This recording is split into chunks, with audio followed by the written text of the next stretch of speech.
An economist found a natural experiment on England and Scotland students. England students were thought to specialize early in their mid-teens, whereas the Scotland students can try out different things in the university. It turns out that the England students had more income rates and as they have more domain-specific skills, whereas the Scotland students were trying out different things and when they do pick, they have a better fit, called the match quality.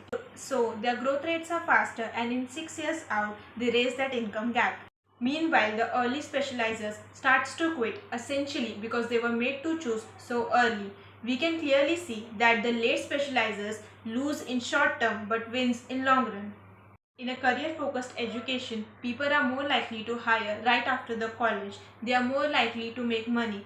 But the problem is they are so much less adaptable in changing work world. Consider a 20-year study of experts making geopolitical and economic predictions.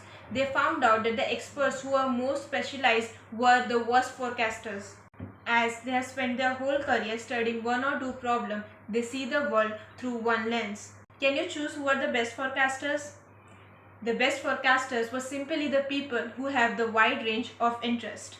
It's not a big surprise to become a great performer, we need deliberate practice. The point is that before choosing our one thing, we should try out broad general skills. The message is learning about our interests and abilities and delays in specializing. But the question is that we don't really hear about learning about our interests and abilities. Why so? Because we are so used to of kind learning environment, where steps and goals are clear and we get quick feedback. On the other end of the spectrum are wicked learning environments, where the rules may change, steps and goals may not be clear. The work you do next year may not seem like the last year. By the way, can you guess which work environment we live in?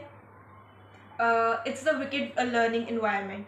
We live strictly in wicked learning environments, and therefore the rules of the kind learning environment does not match. In a research between two groups, one group were given block practices, where the problems were arranged sequentially like AAA, BBB, CCC, like this. Progress was faster, kids were happy. Whereas the second group given the interleave practice, where problems were not arranged in a sequential form. Process was slower, kids were frustrated.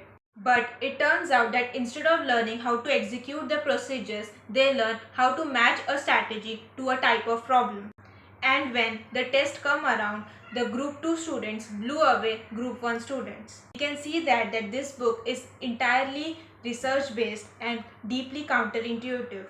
It recognizes the full worth of an explorer, a learner, or someone with a broad range of knowledge and expertise in few. I highly recommend it. Thank you so much for watching this video. Bye bye.